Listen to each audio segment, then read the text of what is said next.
Na pacata estação de trem de uma pequena cidade, havia um mistério que pairava no ar há mais de uma década. Às 17h30 em ponto, sem falhas, uma mulher de expressão serena surgia na plataforma.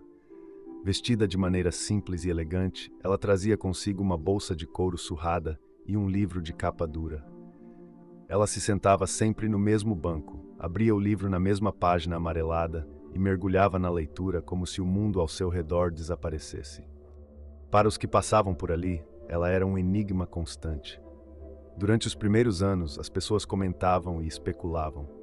Alguns acreditavam que ela estava ali esperando por um grande amor que partira. Outros pensavam que ela era uma figura solitária, perdida em suas próprias lembranças. Mas conforme os anos se acumulavam, e ela não falhava um único dia em seu ritual, o mistério se intensificou. Quem era aquela mulher? E o que a fazia retornar ali dia após dia, durante todos esses anos? Clara, uma jovem jornalista fascinada por histórias incomuns, começara a notar a presença da mulher quando ainda era adolescente, enquanto pegava o trem para a escola. Agora, anos depois e já formada, Clara voltava à sua cidade natal e se deparava novamente com aquela figura que parecia congelada no tempo. Decidida a resolver o enigma que intrigava a cidade há anos, Clara resolveu que tentaria uma abordagem diferente. Em uma tarde fria de inverno, Clara se sentou no banco ao lado dela. A mulher, percebendo sua presença, ergueu os olhos do livro, mas não disse nada. Clara então se apresentou e, com um tom cuidadoso, fez a pergunta que estava em sua mente há anos. Desculpe a intromissão, mas vejo a senhora aqui todos os dias desde que eu era criança. Poderia me contar o motivo? A mulher hesitou, seus olhos se encheram de algo entre tristeza e cansaço. Finalmente ela respondeu: Eu sou Teresa, e estou aqui porque estou esperando alguém que partiu há muitos anos. Meu marido, Pedro. Ele estava a caminho, vindo de uma viagem de negócios, mas houve um acidente com o trem. Nunca encontraram o corpo dele. Disseram que não restou nada, mas eu nunca consegui acreditar nisso. Ela pausou, como se as palavras a ferissem. Ele me deu este livro como presente de despedida e disse que, quando voltasse, leríamos juntos. Eu o mantenho aberto na última página que ele leu. Clara sentiu uma pontada no peito ao ouvir a história. Teresa continuou a falar em voz baixa. De vez em quando, encontro uma nova marca na página ou um pedaço de papel que eu não lembro de ter colocado. É como se ele estivesse tentando se comunicar. A jovem jornalista ficou intrigada com esse detalhe. No entanto, quanto mais Clara investigava sobre o acidente, mais inconsistências ela encontrava nos arquivos antigos.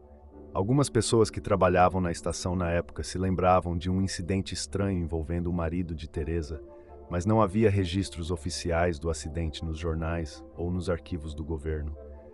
Era como se o acontecimento tivesse sido apagado. Os detalhes ficavam ainda mais estranhos. Em uma noite, Clara voltou para a estação e observou Teresa de longe. Quando o relógio marcou 19h30, horário do último trem do dia, a plataforma estava vazia, exceto por Teresa, que então fechou o livro, ergueu-se e caminhou para a escuridão, em direção aos trilhos. Clara seguiu em silêncio, mas em poucos passos percebeu que Teresa havia desaparecido.